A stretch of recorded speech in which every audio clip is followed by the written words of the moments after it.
napra magyar. Híj a haza. Itt az idő, most vagy soha. Rabok legyünk, vagy szabadok? Ez a kérdés. Válasszatok. A magyarok istenére esküszünk. Esküszünk, hogy rabok tovább nem leszünk. Rabok voltunk mostanáig. Kárhozottak ősapáink, kik szabadon éltek, haltak, szolgaföldben nem nyughatnak. A magyarok istenére esküszünk. Esküszünk, hogy rabok tovább nem leszünk. Sehonnai, bitangember, ki most, ha kell, halni nem mer, kinek drágább rongy élete, mint a haza becsülete. A magyarok istenére esküszünk. Esküszünk, hogy rabok tovább nem leszünk. Fényesebb a láncnál a kard, jobban ékesíti a kart, és mi mégis láncot hordunk. Ide veled, régi kardunk, a magyarok istenére esküszünk. Esküszünk, hogy rabok tovább nem leszünk. A magyar név megint szép lesz, méltó régi nagy híréhez. Mit rákentek a századok, lemossuk a gyalázatot.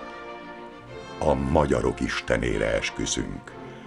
Esküszünk, hogy rabok tovább nem leszünk. Hol sírjaink domborulnak, unokáink leborulnak, és áldó imádság mellett mondják el szent neveinket. A magyarok istenére esküszünk. Esküszünk, hogy rabok tovább nem leszünk.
Jó napot kívánok! Hadd kérdezzek pár szót. Merről jöttek? Mi Szolnokról jöttünk. És miért jöttek? Mi is az ország emberei vagyunk, magyar nép vagyunk, mi is szeretnénk, hogy támogatnánk ezt a helyzetet, amit most Orbán Viktor úr képvisel. Ezek szerint bíznak a kormányban? Hát reménykedünk benne, és bízunk. Bízunk ebben a kormányban, mert hívei vagyunk. Nagyon szépen köszönöm. És a személyes életükben ez mit jelentett? Én hadcsaládos apa vagyok, de büszke vagyok erre a kormányra, mert segíti a családomat, és szerintem az egész országot segíti. És a kisebbségben ez máig is ott vagyunk kitartásában ennek az országának. Ennyi helyben szenvedi, de van az, hogy majd a leendő idő majd kiforja magát. Mert ez a kormány, hogy mondjam, van olyan, hogy van tapasztalata.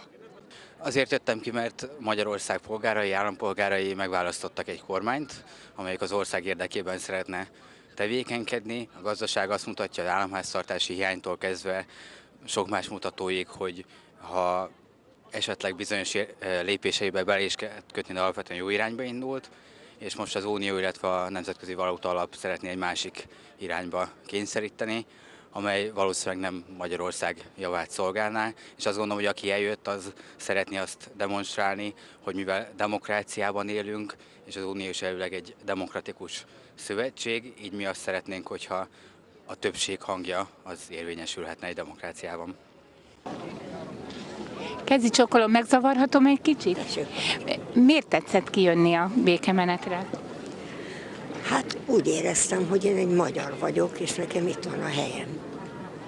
És ez most a kormány mellett, vagy az európai és liberális támadások ellen van ez a békemenet, meg az, hogy ide ki tetszett jönni?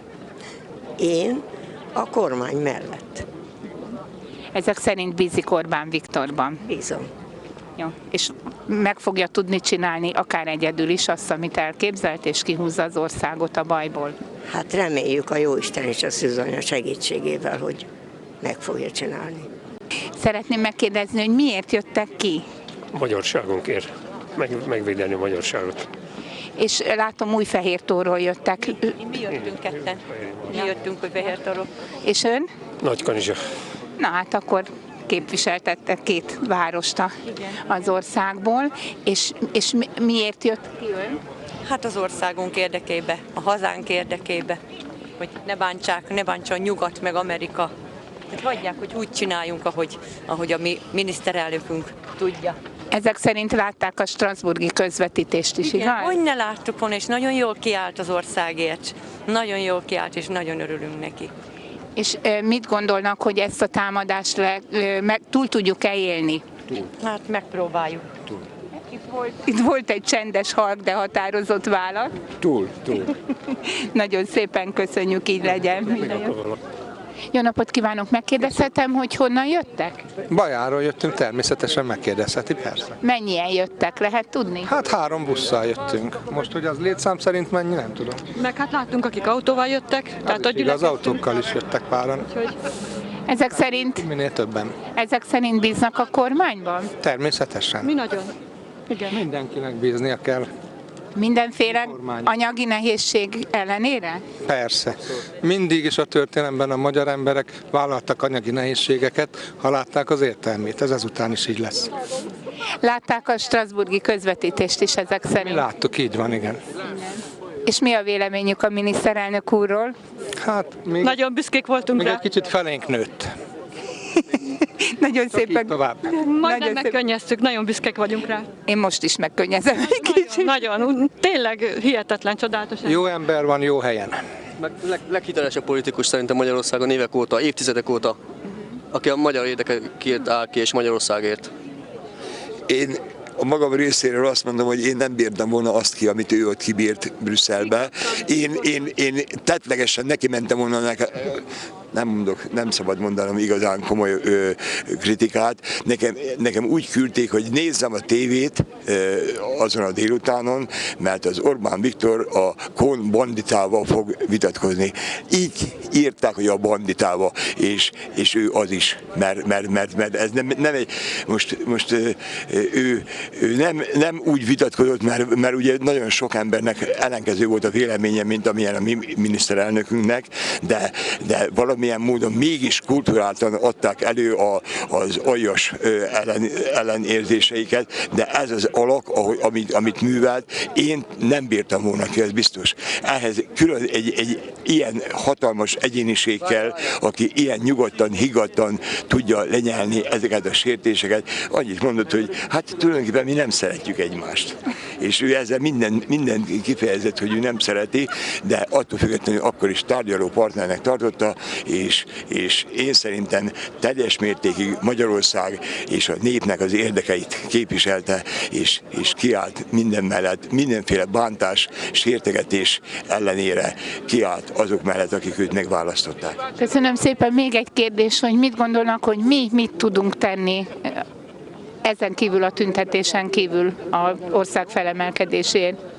El kell vállalni mindent, amit a sors és a vezetőink ránk mérnek, és hát büszkén legjobb tudásunk szerint az irányba kell menni. Szeretném megkérdezni, hogy miért jött ki? Hát mert szerintem ez felháborító, amit az országunkkal próbálnak néhány idegennek csinálni, és ezzel ellen szeretnék tüntetni.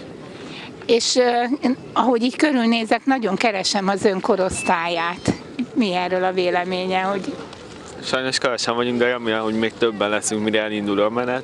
Én is például keresem a barátomat, az kettőt is azt mondták, itt tesznek, nagyon remélem, hogy megtalálom őket, mielőtt elindul a menet.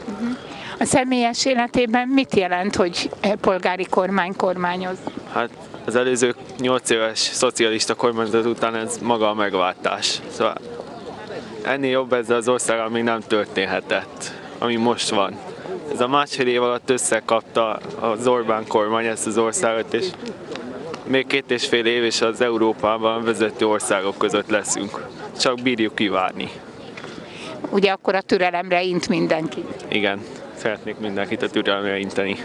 Nagyon szépen köszönöm, bölcs meglátás egy fiatalembertől. Jó napot kívánok! Látom, Nagyszenkről jöttek, a legnagyobb magyar falujából. Mi úgy tartjuk, Nagyszenk Széchenyi faluja. A Széchenyi István itt élt, és ő és a családja itt van eltemetve. Ja, nagyon büszkék vagyunk erre, és ápoljuk Széchenyi emlékét. Ha van ember, akire föl lehet nézni, akkor azt hiszem Széchenyi példaadó ember. Ha most azt kellene valakit mondani, aki Széchenyi kvalitásához mérhető, tud mondani nevet? Hát lehet, hogy furcsa hangzik, de én most az Orbán Viktort mondom. Ahogy az Európai Parlamentben helytált, ilyen viszonyok között le a kalappa előtte, tiszteletre méltó ember, minden dicséretet megérdemel. Ezek szerint bíznak a kormányban a gazdasági nehézségek ellenére is. Igen, teljes mellszélességgel ott állunk mellettük. Nem volt egy perc is kétség, hogy nekünk ide kell tenni a testünket, ki kell állni a kormányunk mellett. Ne az IMF döntse el, hogy Magyarországot kivezesse, hanem hogy választott politikusaink, kormányunk. Akkor a 7 szűk esztendő, remélhetőleg nem több, mint 7 szűk esztendő után várják, hogy valami jobb következik. Természetesen reménykedünk ebben. Hogy az Orbán Viktor mondta, hogy Magyarország talán a legversenyképesebb ország lesz, ha elmúlik ez a nyomorult időszak. És lehet érezni, hogy lelkileg kezd helyreállni az ország? Én úgy gondolom. Rengeteg gond van, rengeteg nyomor, de reménykedünk, hogy ez meg fog változni. És a személyes életében mit jelent a polgári kormányzat? Hát én a gengszerváltás óta tolom a jobb oldalnak a szekerét.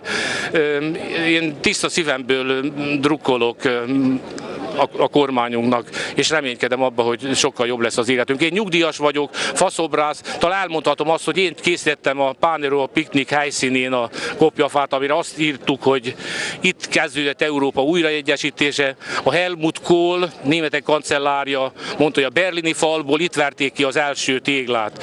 Most van a Nagyszenki Széchenyi tér felújítása, és az én kezdeményezésemre oda fogok faragni a millenniumi oszlop mellé egy 48-as és egy 56-os oszlopot, hogy legyen hol elhelyezni a koszorunkat. Elnézést, megkérdezhetem, hogy honnan jött?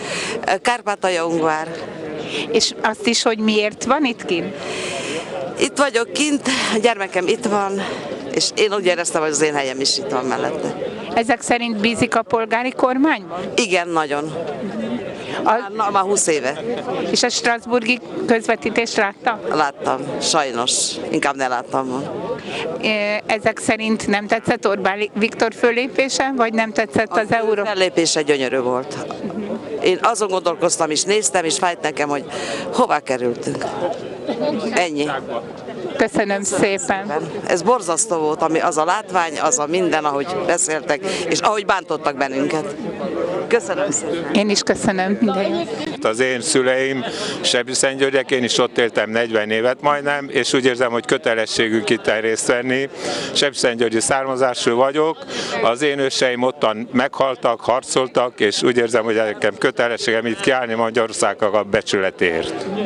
Ön magyar állampolgár? Én magyar állampolgár vagyok, én Budapesten születtem, az én nagyapám dr. Fogolyán Kristóf itt volt a háborúba orvos, az ő lánya, az én édesanyám idejött, és én akkor akkor Pesten születtem, de mi visszamentünk, Sepsiszentgyörgyön, és ott kifosztottak mindentől, és utána áttelepültem vissza Budapestre. És mit szól ahhoz, hogy most a hazaiak is fölvehetik újra a magyar állampolgárságot? Hát örvendek, én sajnos azt el kell mondjam, hogy ezt a Magyarok Világszövetsége kezdeményezte, és örvendek, hogy ez a kormány végre létre is hozta, mert ez már ezelőtt 20 évvel is meg kellett volna adni. Ez nem is a kettős állampolgárság. Itt arról volt szó már a 90-es években, hogy minden magyarnak visszaadni a magyar állampolgárságot, pláne aki már mint magyar élt. Na most azért mondom, hogy ez, hogy a kettős állampolgárság rég megvan Magyarországon, ez nem most egy új esemény. Az volt a Magyarok Világszövetségnek a kezdeményezés, hogy minden magyarnak a magyar állampolgárságot, aki kéri, visszaadjuk. És azt meg lehet kérdezni, hogy mit szólt a strasbourgi közvetítéshez, ha látta? Megmondom, hogy a Strasbourgban botrányos volt az egész, ami ottan történt. Megmutatta Strasbourg tulajdonképpen az igazi arcát. Nem is gondoltam, hogy ilyen politikusok ilyen vehemesen és ilyen primitív módon viselkedjenek egy ilyen Európai Uniós parlamentben. Azért mondom, hogy meglepett, és azt kényszerített, hogy még jobban ki kell álljunk a magyarság mellett, és a magyarságunk mellett, és minden támadást vissza kell utasítani, mert ez, ami mellébeszélés, és nem a konkrét témákról beszéltek, ez teljesen megalázó volt, de én szerintem strasbourgi parlamenti képviselőknek megalázóbb volt, mint amennyire minket, Magyarországot meg akartak alázni. Ezek szerint jó volt a válasza a miniszterelnök úrnak? A miniszterelnök úrnak a válasza kiváló volt. Gyönyörűen beszélt, intelligensen, én szerintem a legmagasabb szinten beszélt, akik ottan az Európai Parlamentben ülnek. Egy ilyen ember értelmes nem láttam. Minden embernek megvan a hibája, biztos Orbán Viktornak is, de ez a gazemberség, ami ottan végigmegy, ez teljesen nem Európai Uniós parlamenti képviselők között. Én úgy veszem észre, hogy azok a politikusok kerültek az Európai Parlamentbe, amelyeket egyik párt sem akart megtartani a saját országában. Tehát azok az emberek kerültek oda, akiknek semmi közük, halvány fogalmuk sincs se a politikáról, se a nemzeti kérdésről, se egyáltalán, hogy mit képviselnek. Jó napot kívánok! Szeretném megkérdezni, hogy miért jöttek ki? Én úgy gondolom, hogy velem is egyel többen leszünk. Ez nagyon szép mondat. Cseh Tamástól idézett 2002-ből, hogy egyel többen legyünk. És mit várnak ettől a békemenettől? Békét. És bővebben? Látszódjon, hogy mennyien vagyunk a kormány mögött. És mit tudunk tenni mi? Mi az, amit nem a kormánytól kell várnunk, hanem magunk tudjuk megtenni? Hát a miniszterelnök úr már évek óta mondja, hogy mindenki magán kezdje a változást. Lyukasszunk egyet a buszon, köszönjünk, ha bemegyünk valahova, mosolyogjunk hozzá, ha valamit veszünk, adjunk. Ha valamit veszünk, kérjünk nyugtát, ha valamit eladunk, adjunk nyugtát, adót fizessük be. Ilyen egyszerű, senki nem vár tőlünk többet szerintem.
Kérdezhetem, hogy miért jött ki? sokan legyünk, összetartsunk, és megmutassuk azt, hogy igenis, itt szabadság van Magyarországon, nem az, amit ezek a macskak itt elmondanak, hanem mi, ha minél többen vagyunk, annál jobban ki tudjuk mutatni, én szerintem azt, hogy egység lesz Magyarországon. És mit vár a polgári kormánytól? Ez nehéz kérdés, mert sajnos ugye hiába akarnak ők gyorsulást, amikor mások meg visszahúzzák az egészet. Ez ilyen, mint ami kedden is volt ugye az Európarlamentben, az egy elkeserítő, hogy ellenünk lázítják a nyugati országokat, akik nem is tudják, hogy mi volt itt, amikor itt kommunizmus volt. De azért ennek ellenére úgy látom, hogy bízik benne, hogy valami... Természetes. Remény hal meg utoljára. És bízok abban, hogy ha most még nem is, de 2020-ra talán egyenesbe jövünk, és akkor fog menni minden. Talán megérem még én is. Ránézésre honnan jöttek? Hát mi Nógrádból jöttünk. Nógrádból, a faluból, vagy Nógrádból? Nógrád megyéből, Érsekvatkertől. Érsekvatkert. És miért jöttek? Hát együtt érzünk a többiekkel, és azzal, hogy valaminek változni kell. És fog változni valami? Hát abba bízunk, hogy igen. Rajta lesz. Rajta vagyunk. És bíznak a kormányban, hogy tud változtatni? Hát a lehetőségük megvan rá, hogy akarnak-e, itt ez a kérdés. Ez kérdés? Úgy tűnik? Kérdés. Kicsit szigorúban kéne ezt csinálni, én szerintem. Nem volt elég szigorú a strasbourgi hozzászólása Orbán Viktornak? Hát igazán, az, hogy ő ott azt jól csinálta, az rendben van. Szerintem sokkal keményebben kéne föllépni az Unióval szembe. Azok után, amiket művelnek velünk, szerintem kicsit gorombulnunk kéne. Nem kéne ennyire behajolni mindig. És mi az, amit mi állampolgárok tudunk megtenni ennek érdekében, azon túl, hogy itt vagyunk ezen a békemeneten? Eljövünk ide, és az X-et még keményebb helyre tesszük, én olvasatom szerint, hogyha ez nem fog működni. Bíznak-e az Orbán kormányban? Hát mi bízunk. Mindenféle gazdasági nehézség ellenére? Hát igen, hát valahogy csak ki fog alakulni, mert így nem jó ez az ügy sehogy. Tehát időt azt szavaznak még a kormánynak? Hát igen. Hát nem türelmetlenek, kivárják a... Kell várni, mert ez nem megy egy 2 hónap alatt. Úgyhogy... Látták a strasbourgi közvetítést a televízióban? Nagyjából, igen. És mi a véleményük a miniszterelnök? Tette a miniszter. Jól tettem. Igen, nem ugrott bele itt rögtön egy veszélyes helyzetbe. Jó. Látom az... És vele vagyunk, így van. Azért jöttek? Azért, így van, így igaz, így igaz. Nagyon kiállt magáért, és szerintem nagyon intelligensen, nagyon korrektül nyilatkozott. Tehát úgy látják, hogy ő az a miniszterelnök, aki ezt az országot ki tudja húzni a bajból? Teljes mértékben bízunk benne. Így láttuk. És ezt nem rendítette meg a liberális támadás se ezek szerint? Abszolút nem. Ez a liberális oldal, az az aberrált, felfokozott gyűlölködés, amit nem lehet tűrni, azért vagyunk itt. Nagyon szépen. Európáról jön. Helyes. Így mi is így gondoljuk, és azért vagyunk itt mi is. Hát akkor Isten éltesse Orbán Viktort jó sokáig. Mi is így gondoljuk, Isten éltesse. Igen. Hagy kérdezzem meg Szigetvárt, hogy miért jött ide Szigetvár, ez a nagy szép történelmi múlttal rendelkezik? Jöttünk ide, mert van köztünk orvos is, és hozott injekciót, hogy a baktériumokat elindítsuk ebből az országból. De nem baj, ez válasznak is komoly. És a nemzeti oldal mellett vagyunk, és ezért jöttünk Szigetvárról, mert támogatjuk. Egy szép hosszú út volt. Mikor vonattal? 11:30. Az szép, és már itt is vannak. Igen. Bízik a polgári kormánynak a hatékonyságában? Ha nem bíznák, nem lennék itt. De látom bottal. 3 hónapos csipőprotézissel. Ó, az szép, és vállalkozott erre a... Jó, az nem érdekes. Az érdekes, ami itt történik a téren. Megkérdezhetem, hány éves? 67. Az szép, akkor már sok mindent élt át. Hát igen, és reméljük, hogy még sok szépet átélhetünk. És bízunk benne, hogy ezt a sok támadást, amely éri Magyarországot, ez sikerül, és a miniszterelnök úrnak köszönjük azt is, ahogy most most megnyilatkozott, és visszaverte ezt a sok mocskot, amit ránk szórtak. Jó napot kívánok! Látom, Szigetvárról érkezett, a leghősiesebb városból. Elmondja nekünk, miért tartotta fontosnak? Nagyon fontos, mivel magyarok vagyunk, és Magyarországot nagy támadás érte.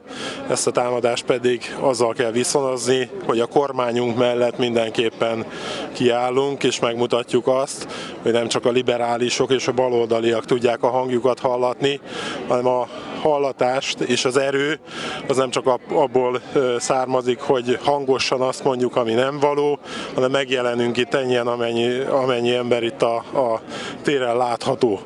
Legalább 100 000 ember, ha nem több. Polgármesterként egy várost kormányoz, úgy, ahogy Orbán Viktor az országot, akkor van tapasztalata abból, hogy milyen nehézségek vannak, akár gazdasági, akár mentális problémák az országban? Így van, ráadásul mi egy olyan várost vettünk át, amit ez a baloldali liberális oldal tönkretett, csődbe vitt, és csőd után vagyunk, megoldottuk ezt a helyzetet, és gyakorlatilag minden alkalommal, amikor nehézségben ütközünk, amíg erőnk van és egészségünk, azért vagyunk, hogy ezt megoldjuk. Erre törekszünk minden alkalommal. Önnek ez a munkája is, de hát itt körbe a város lakossága itt drukkol maguknak. Valószínűleg mi a javaslata, mi az, amit mi polgárok tehetünk az országért, amiben mi vihetjük előbbre? Mi az, amiben segíthetünk a kormánynak, illetve a városvezetésnek? Mindenképpen a munka alapja az, hogy előre jussunk. Tehát az, hogy csak a pénznek kitett bankok által felhasznált és a gazdaságban minden területen megideologizált pénzközpontú gazdaságot nem tudjuk tovább vinni. Tehát mindenki a saját területen a saját munkáját, hogyha ellátja, és tudjuk azt, hogy ezt milyen irányban kell tenni, és milyen fajsúllyal a gazdaság minden területén, akkor előre fogunk jutni. Jó napot kívánok! Megkérdezhetem, hogy miért jöttek ki? Szép táblája van, mind a két oldal, egyik Eger, másik meg Veled vagyunk, Viktor. Azt szeretnénk az itt létünkkel jelezni, hogy Magyarország kormánya nincs magára hagyva, és kiállunk Magyarország kormánya mellett, akiket mi választottunk. Ez tűzön vizen, ahogy az egriek szokták? Meg az egri lányok? Ez tűzön vizen, és az egri hagyományokat folytatva. Szeretném megkérdezni, a gazdasági problémák nem csökkentik a lelkesedést a városban? Gazdasági problémánk körülbelül 400-500 éve van, tehát ez már oly mindegy, ez a pár év. Most egyelőre ez az időszak járja, és reméljük, hogy jobb lesz. Mit szólnak a miniszterelnök úr strasbourgi kiállásához?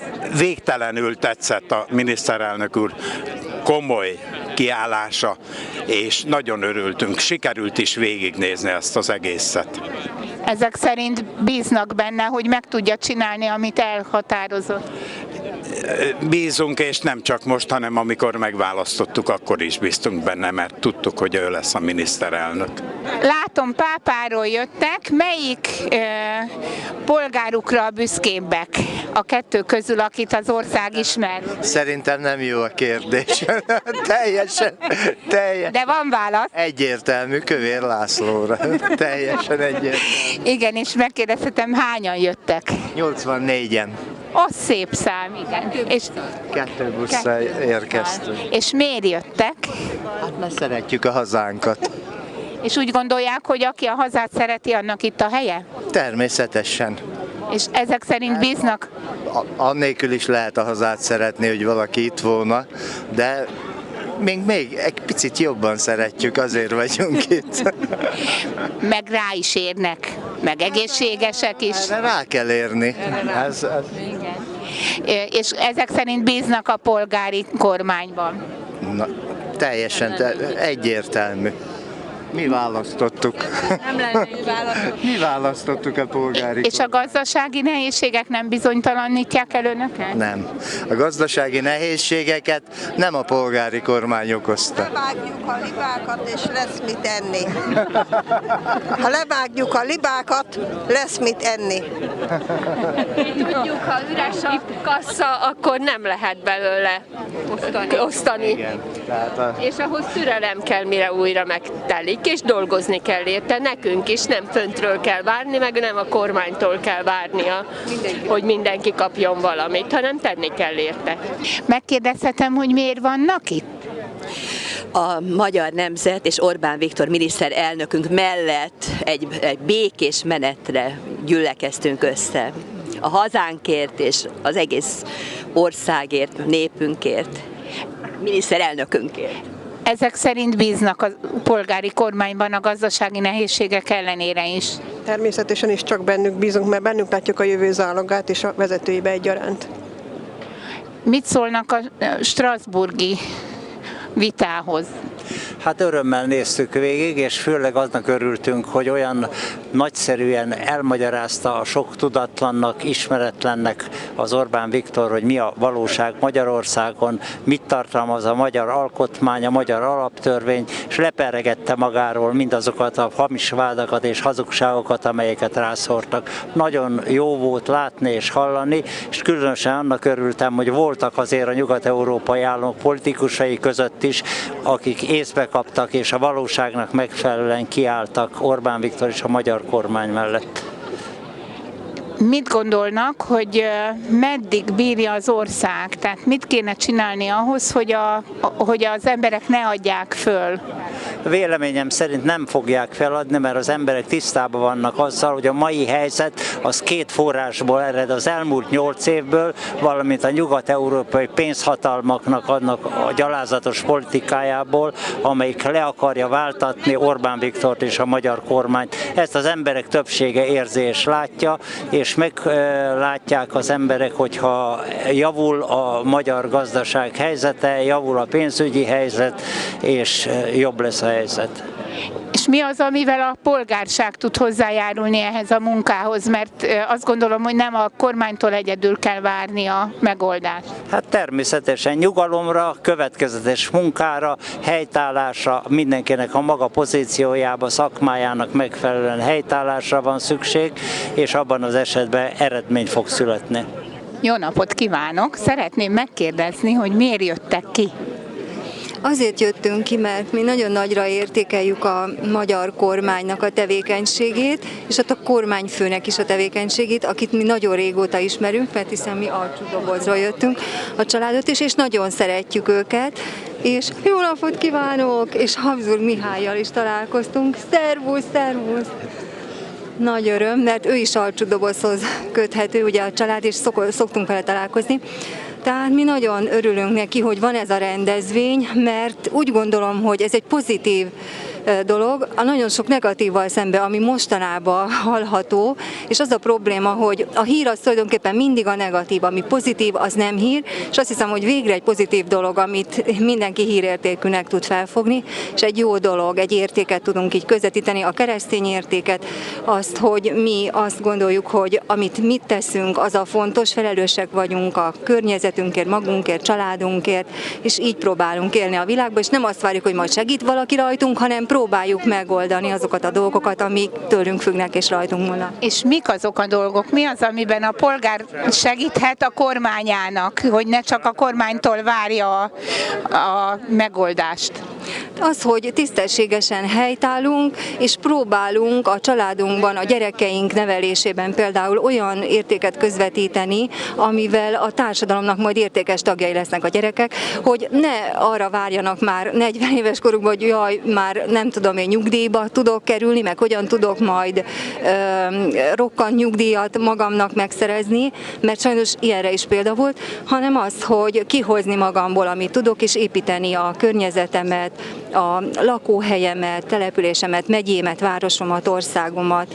Én ezt gondolom, hogy ez a fontos, és mindig a tisztesség és az értékek mellett álljunk ki, ami ott közödik, hogy család, tisztelet, önmagunkat kell elsősorban én azt gondolom tisztelni, mert ez a probléma, hogy nagyon sokan nem tisztelik saját magukat, és akkor nyilván, hogy már a másik embert sem, és nagyon rossz így a hozzáállás sok dologhoz.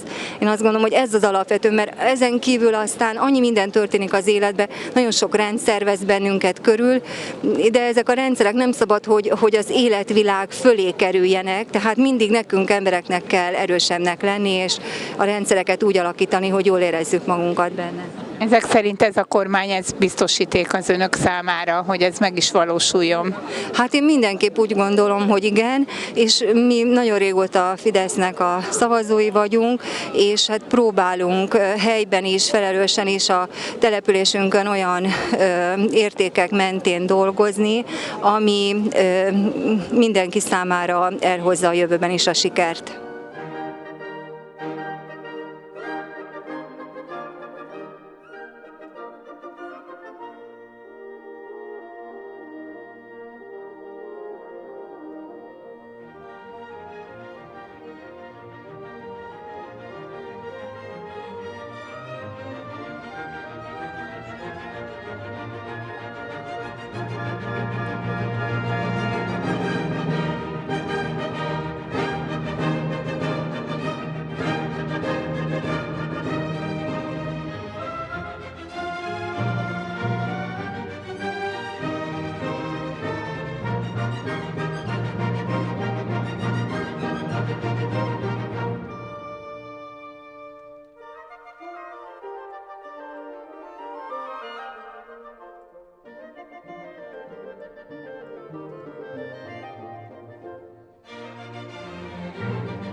kívánunk mindenkinek! Megérkeztünk, hála jó Istennek, de most egy kis türelmet kérünk, mert a menet vége még valahol az oktogonon túl van, mert úgy néz ki, hogy 3000-nél már többen vagyunk, és úgy illene, hiszen együtt jöttünk egy cél érdekében, hogy bevárjuk a többieket, és majd együtt, amikor mindnyájan együtt vagyunk az ország házánál, akkor együtt énekeljük el a szózatot. Tehát türelmet kérek, és hálatelt szívvel szeretném mindnyájunk nevében és a magam nevében megköszönni ezt a fantasztikus jelenlétet.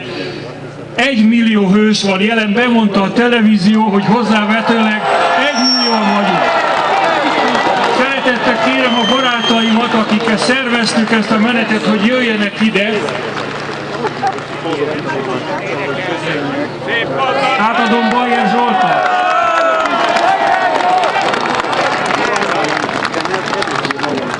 Szép jó estét kívánok! Drága barátaim, én már ritkán hatódok meg, de most sikerült. Amikor elindultunk 4 órakor a hősök teréről, én már akkor sejtettem, hogy sokan leszünk, de ami most itt van, az egész egyszerűen fantasztikus. Nagyon szépen köszönöm nektek. Mindannyiunk nevében. És most, amikor a menet fele még úton van valahol a Bajcsi-Zsilinszky úton, már most országvilágnak üzenjük mi mindannyian. Ez a kormány nincsen egyedül.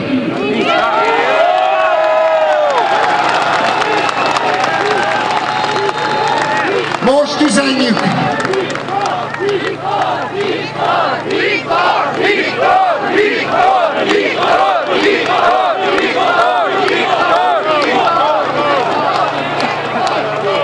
üzenjük.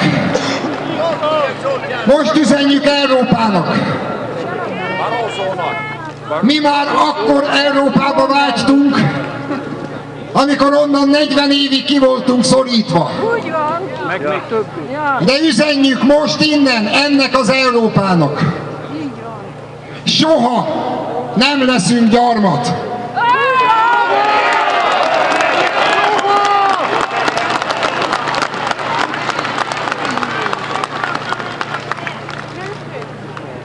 Kérlek benneteket, maradjatok még itt velünk, maradjunk együtt, várjunk be mindenkit, aztán majd éneklünk. Szeretném elmondani, hogy menet közben láttuk, hogy itt vannak lengyel barátaink, akik lengyelül és magyarul üdvözöltek bennünket. Isten éltesse őket! Éljen Lengyelország!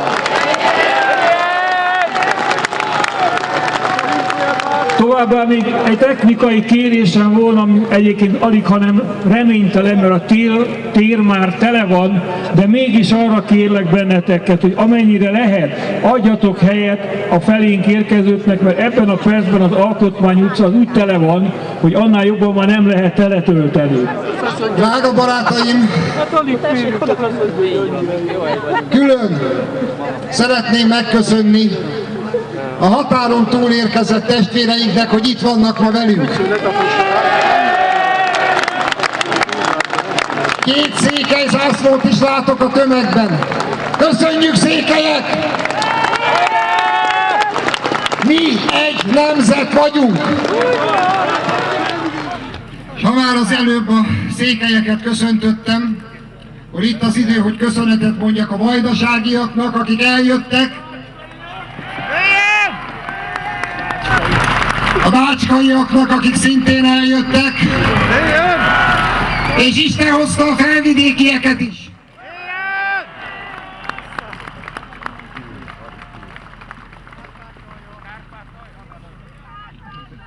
És el ne felejtsük Kárpátalját sem. Isten hozta őket is. Lényegileg Isten hozott mindenkit a Kárpát-medencéből, aki egy szívvel és egy lélekkel érkezett most ide hozzánk. Együtt vagyunk mindnyájan, hála jó Istennek, mindnyájan magyar állampolgárként vagyunk most itt.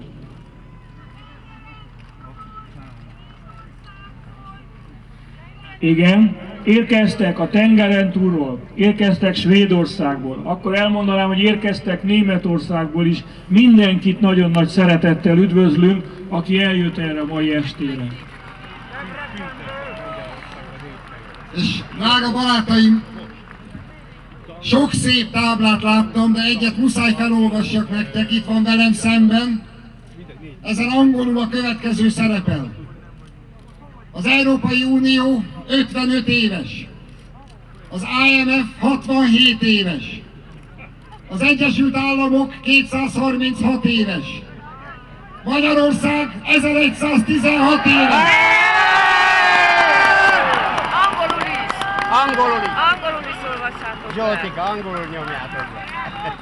Most érkezett a hír, hogy Lengyelországban, 4 városban ebben a pillanatban velünk szolidaritási tüntetést tartanak. Erdélyben, több városban, én 5-ről tudok, de lehet, hogy már többen, szintén ebben a pillanatban az emberek ugyanígy kint vannak az utcán, és tüntetnek velünk. András barátom kezében van egy könyv. Ez Magyarország új alkotmánya.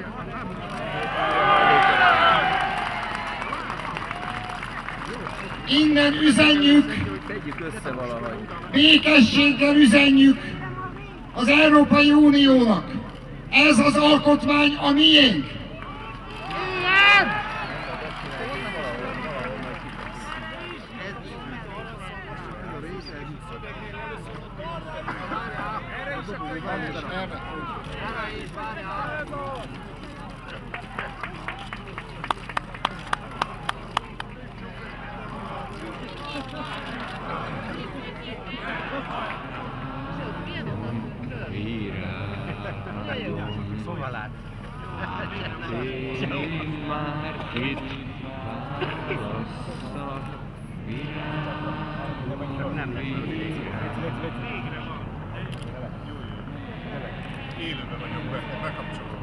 Hogy vegye, hát az a lényeg, hogy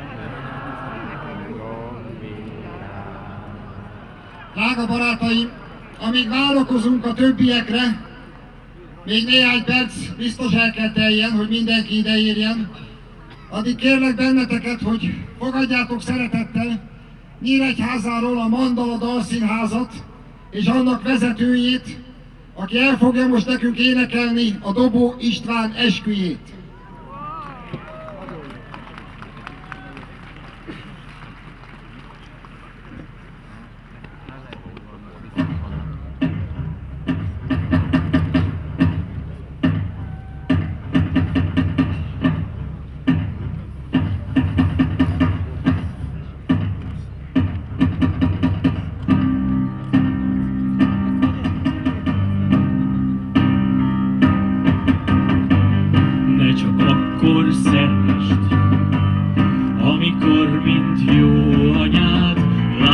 Bölcsőben ringat, féltve óv védelget, vizeiben fürdet, szép álommal altat, messze űzi tőled, bánatod, félelmed.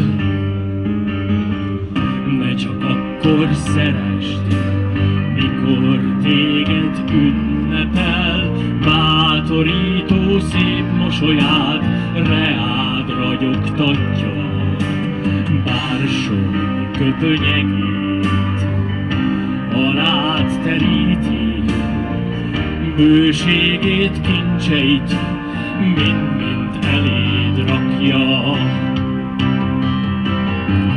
Akkor is szeresd, a sorsod rosszra fordul, mikor befúj hóval, mikor vesszővel vág, mikor könnyebb lenne idegenben menni, akkor kell szeretni.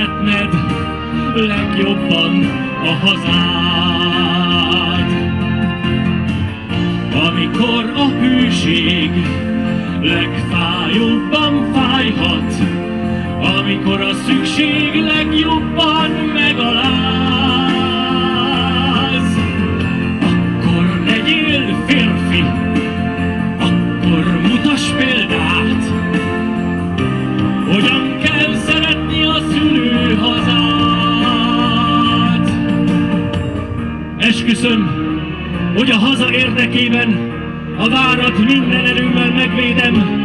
Pogánynak nem adom, élve el nem hagyom, a magyarok istene engem úgy segéljen. Erő és fortély meg nem félemlít, meg nem tántorít sem pénz, sem ígéret, és a vár feladására való minden hajlandóságot sújtsa erős, jogos, halálos ítélet. A haza nem eladó. Veletek maradok minden rosszban. Nem kérek olyat, amit magam meg nem tennék.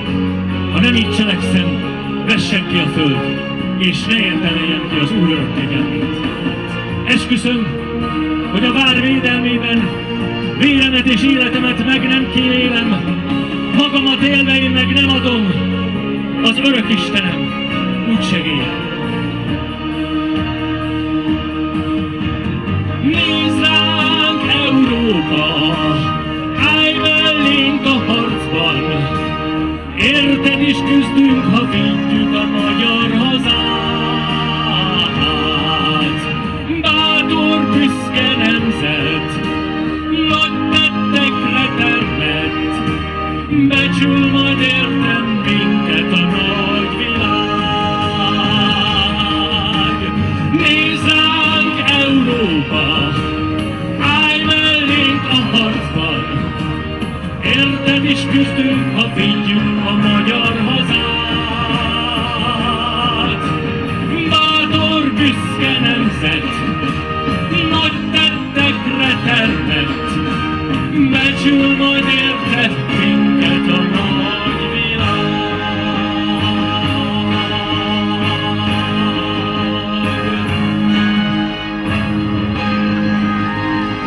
Éljen a haza!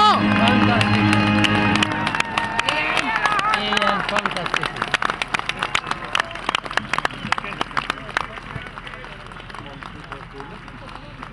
Drága barátaim! Az oktogonig áll a tömeg, többen már nem tudnak idejönni. Az utunkat teljesítettük, a küldetésünket végrehajtottuk. Még egy feladatunk van, hogy elénekeljük közösen a szózatot. És ezt követően arra kérlek benneteket, akik itt vagytok a téren, hogy induljatok békével és örömmel haza, hogy azok, akik ott állnak és nem hallanak semmit, eljöhessenek ide, és nekik is mi meg fogjuk köszönni, hogy ezt a fantasztikus hőstettet végrehajtották.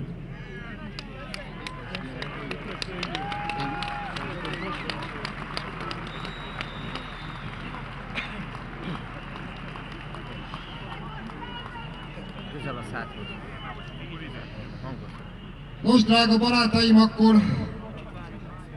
ahogy megígértük, amikor ezt az estét elkezdtük szervezni, ez egy békés,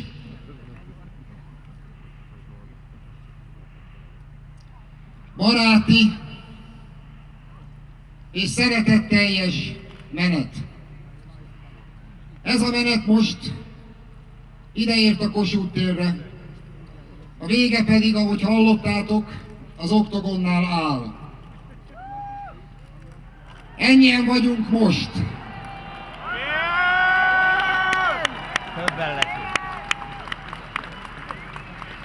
Ennyien jöttünk el, hogy megmutassuk, hogy a szeretet az mindig erősebb lesz, mint a gyűlölet. Itt vagyunk, együtt vagyunk,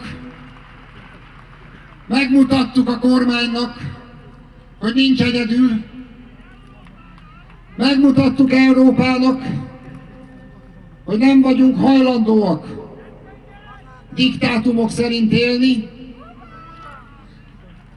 megmutattuk Európának, ahogy az imént Dobó István esküjéről is hallottuk, hogy mi ezt a várat, ezt az országot soha nem fogjuk odaadni. És akkor most, drága barátaim, ahogy megígértük, kérlek benneteket, énekeljük el közösen a szózatot, és azt követően akik itt vannak, induljanak békével tovább, hogy a többiek beférjenek. Köszönöm, hogy itt voltatok. Isten áldjon mindnyájunkat. Hajrá Magyarország, hajrá magyarok!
Hajrá Magyarország!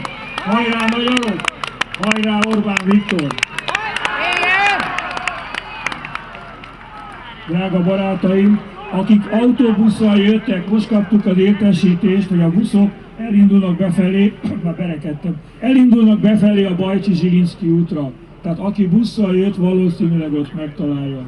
Nagyon köszönjük, hogy eljöttetek.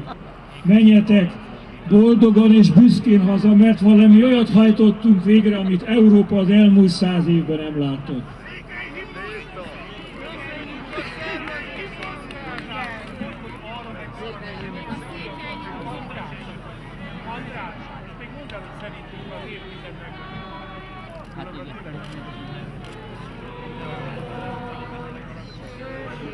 Elnézést, Széles Gábor vagyok, mindenkit nagy szeretettel üdvözlök. Csak két megjegyzésem lenne. Az egyik, hogy szerintem az évtized legnagyobb tüntetése ez. Másrészt pedig csak azt tudom mondani köszönetképpen a tüntetőknek, amit Kossuth mondott, leborulok a nemzet nagysága előtt.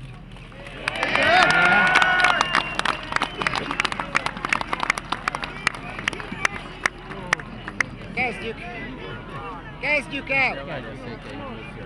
Visszavégzett, köröngyös úton, sötét éjjelen, vezess még egyszer, győzelemre néped, Csaba királyfi, csillagösvényen, maroknyi székely, orlik, mint a szikla, népek harcának zajló tengerén.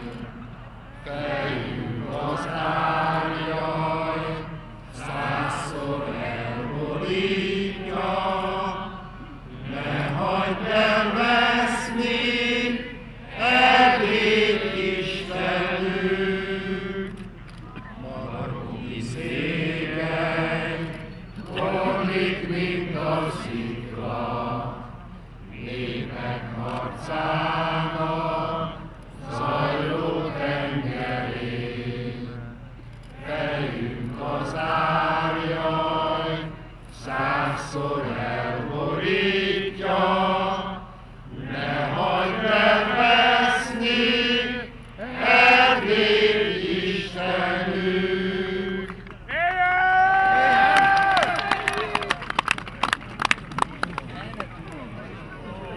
Nagyon köszönjük a fegyelmedet, magatartást. Ahogy távoztok el a térről, én innen látom, ti már nem látjátok, folyamatosan érkeznek a Alkotmány utca felől azok a tüntetők, akiket legalább olyan szeretettel üdvözlünk, mint azokat, akik itt vannak. Úgy néz ki a hírek szerint, hogy kb. Egy óráig fog hömpölyögni az emberek folyója ide a Kossuth téren. És újra elmondom, és még el fogom mondani fél óráig, akkor is a berekedet, majd legfeljebb a Zsolt átveszi, hogy nagyon-nagyon nagy szeretettel üdvözöljük azokat a honfitársainkat, barátainkat, testvéreinket, akik most érkeznek az Alkotmány utca felől. Ez valami hihetetlen, ami ma este itt történik. Én még nem láttam élőben 1 millió embert, örülök neki, hogy megadta a Jóisten, hogy ezt láthatom, de ez, hála a Jóistennek, ez a mi nagy közös élményünk. Kérlek benneteket, hogy menjetek, itt innen is, hát ez nem színpad, mi csak azért beszélünk, tartjuk szóval a jelenlévőket, hogy biztosítsuk a békés levezetődését ennek a ma estére. Nagyon-nagyon hálásan köszönjük, hogy eljöttetek az egész országból. Szerintem történelmet csináltunk ezen a napon. És ott a csoda a parlament fölött.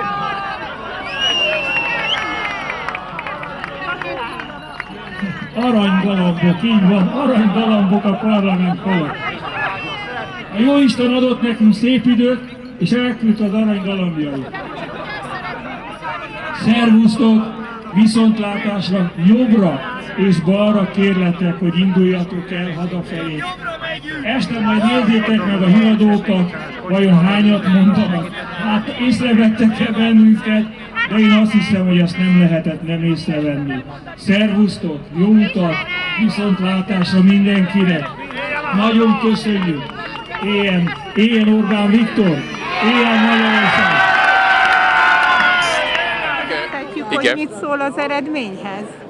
Gondolta volna, hogy ennyien leszünk? Nehéz szavakat találni, de a lelkünk mélyén szerintem mindnyájan éreztük és tudtuk, így van, hogy ez be fog következni. Azt hiszem, hogy ez a nemzet újra és újra tanúbizonyságot tesz arról, hogy, és itt azért hagyosszam meg veletek akkor, most már tényleg ilyen családias együttlétben, ezt egy hallgatómtól tanultam. Azért jó tanítani, mert az ember sokkal többet tanul, mint amennyit ő maga tanít. Azt mondta, hogy tanár úr, nem kell azon bánkódni, hogy ma ebben az országban összesen kb. 300 000 ember van, aki igaz magyar, mert igaz ugyan, hogy 1000 évvel ezelőtt összesen 300 000-en voltunk, és egy kicsit jobb volt az eredmény, mert akkor 300 000-ből volt 300 000, ma meg 8 millióból, de nem csodálatos és felemelő, hogy ez a 300 000 ember 1000 év óta rendületlenül ott áll, és én azt hiszem, hogy egy kicsit tévedett vagy pessimista volt, mert többen vagyunk ennél a 300 000-nél, és ez a slusszpoén, azt is hozzátette, kicsi gondolkodás után, és ne féljen a tanár úr, ez a 300 000 ember 1000 év múlva is ott lesz, még akkor is, hogyha a népességfogyás következtében esetleg megint újra 300 000-en leszünk, jó. Tehát csak hogy hogyan kell egy 20 éves embertől, hogy hogyan kell önbizalmat és bizakodást tanulni, azért sütöttem el, így születnek a magyar viccek, és nagyon köszönöm a lehetőséget. Örüljünk egymásnak, és mindig keressük a lehetőséget, hogy összejönünk, amikor arra van szükség, hogy megnyugtassuk, megszeretgessük, dédelgessük egymást ahhoz, hogy ez a nemzet életben maradjon. Köszönöm szépen, köszönöm szépen. Csodálatos, szép este volt mindnyájan, nagyon köszönjük. Magának is köszönjük, mert maga is hozzátett ehhez nagyon sokat. Ehhez annyit tennék hozzá, kénytelen vagyok akkor a tegező viszonyt kiterjeszteni. Köszönöm. Hogy úgy szoktam mondani, hogy ti beszéltek ki belőlem, én csak a magyar hangotok vagyok. Magyar hangja Bogár Laci, ennek következtében az a feladatom, hogy mindaz, ami a szíveteket nyomja, azt én fejezzem ki, és nekem végtelen megtiszteltetés és nagy öröm, hogy erre újra és újra felhatalmaztok. Itt is most, ahogyan jöttünk. Nagyon szépen köszönöm. Köszönöm szépen. Szeretnénk megkérdezni, hogy vagy megelégedve az eredménnyel. Nem találok szavakat. Ez fantasztikus, hihetetlen, ez egy csodálatos. Nem fantasztikus, hogy a lélek mégis fölébred, amikor összödi beszédre is fölébred a támadásra. Csak mennyivel szebb ez. Sokkal szebb. 2002-es hangulatot ébred. Igen, de keserű volt, itt pedig egyszerűen a féltés indított el az embereket, hogy nem engedjük, hogy baj érje azokat, akiket mi választottunk. Ez egy csodálatos pillanat.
Föltámadott a tenger, a népek tengere, ijesztve eget földet, szilaj hullámokat vett rémítő ereje. Látjátok ezt a táncot? Halljátok-e zenét? Akik még nem tudtátok, most megtanulhatjátok, hogyan mulat a nép. Reng és üvölt a tenger, hánykódnak a hajók, süllyednek a pokolra az árboc és vitorla, megtörve tépve lóg. Tombolt ki, te özönvíz! Tombolt ki magadat, mutasd mélységes medred, s dobáld a fellegekre bőszült tajtékodat. Jegyezd vele az égre, örök tanúságul, habár fölül a gálya, s alól a víznek árja, azért a víz az úr.